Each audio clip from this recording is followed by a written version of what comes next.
আজকে আসলে প্রকৃতির মাঝে এসে মনটা ভালো হয়ে গেল, কারণ চারপাশে এত পরিমাণ সবজি গাছ দেখতেছি, মানে দেখেই ভালো লাগতেছে। মানে মনে হচ্ছে এগুলো যদি সবজি ধরা থাকতো কি পরিমাণ যে ভালো লাগতো।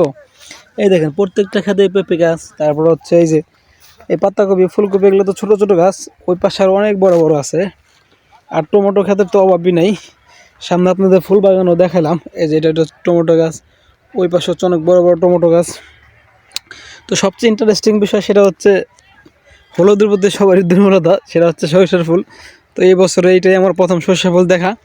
তো আপনাদের একটু ভিডিওটা শেয়ার করি, কারণ হচ্ছে এবছরের প্রথম সরিষা ফুল। আমাদের ওই দিক দিয়ে এখনও সরিষা ফুল ধরা নাই, মানে সরিষা বুনছে তবে ফুল ধরা নাই। এটা হচ্ছে আগাম সরিষা ফুল। তো আপনাদের মাঝে একটু ভিডিওটা শেয়ার করি। এই যে আপনারা দেখেন একদম হলুদ, হলুদের প্রতি দুর্বলতা নাই এমন কোনো লোক বাংলাদেশে নাই, দেখতে পাইতেছেন। এই যে ছবি তুলবো দাঁড়ান, আগে আমি দর্শক বিন্দুকে একটু সরিষা ক্ষেত্রে দেখে নিই। ওয়াও, জাস্ট অসাধারণ। যাই হোক, আপনাদের পুরো জিনিসটা ভিডিও করে দেখাতে পারলাম না, কারণ হচ্ছে এখন আমরা একটু ছবি তুলবো এক ভাইয়ের, প্লাস আমিও একটা সেলফি তুলবো। তো এই যে যতটুকু সম্ভব আপনাদের দেখালাম। ওকে, আল্লাহ হাফেজ, সবাই ভালো থাকবেন, সুস্থ থাকবেন।